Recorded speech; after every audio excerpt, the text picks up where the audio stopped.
அண்ணா பல்கலைக்கழக பாலியல் வழக்கில் ஞானசேகரனுக்கு ஆயுள் தண்டனையானது விதிக்கப்பட்டுள்ளது. இது குறித்தான கூடுதல் விவரங்களை வழங்குவதற்காக நம்மோடு பாமக நிர்வாகி திலகபாமா அவர்கள் இணைப்பில் இருக்கிறார். மேம் வணக்கம் மேம்.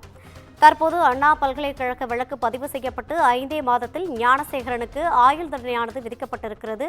இந்த வழக்கு பத்தி நீங்க எப்படி பாக்குறீங்க? முதல்ல இந்த தீர்ப்பை நாங்க வரவேற்கிறோம்.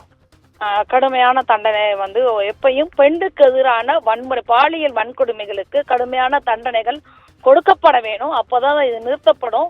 இந்த பயம் கொடுக்கும் அப்படிங்கறத தொடர்ந்து பாட்டாளி மக்கள் கட்சி வலியுறுத்தி வருகிறது.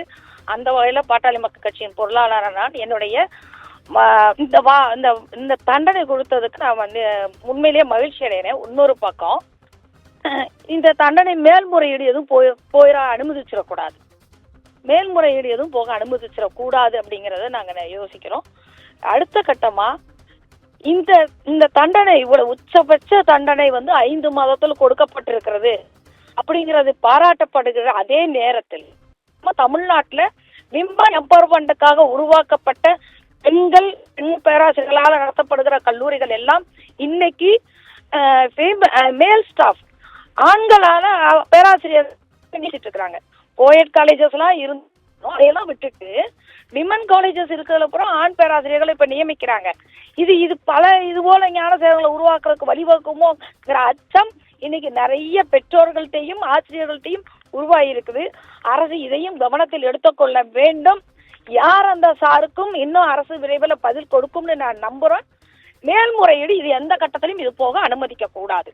பாட்டாளி மக்கள் கட்சி இதற்காக ஒரு பெரிய ஆர்ப்பாட்டத்தை 2000 பெண்கள் கொண்ட உணர்வோடு ஒன்று சேர்ந்து நடத்தின ஆர்ப்பாட்டத்தை காவல்துறை கடுமையாக அதை பொழைச்சாங்க.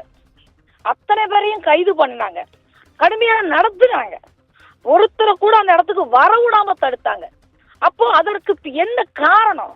போராட்டம் தானே, ஆர்ப்பாட்டம் தானே, மக்களுக்கான செய்தியை சொல்றதுக்கு தானே அது நடத்துது. அதுவும் சாதாரண பெண்கள் தானே வராங்க.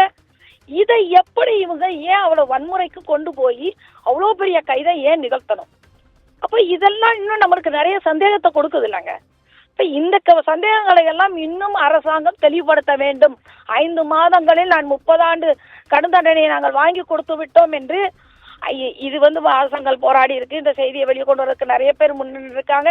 இதுல அரசு அது கடமையே செஞ்சிருக்கு. ஆனா அந்த கடமையை செஞ்சிருக்கேன்னு சொல்றதுக்கு பின்னாடி இன்னும் என்னெல்லாம் மறைக்கப்பட்டிருக்கிற சந்தேகம் எங்களுக்கு இருக்கிறது. அதற்கும் விரைவில் பதில் கிடைக்கும் என்று அதுவும் காவல்துறை அதை வெளியே கொண்டு வருவாங்கன்னு நாங்க நம்புறோம். மேம், ரொம்ப குறுகிய காலத்துல, அதாவது 5 மாதங்கள்ல இந்த தீர்ப்பு வழங்கப்பட்டிருக்குது. இதை எப்படி நீங்க பாக்குறீங்க?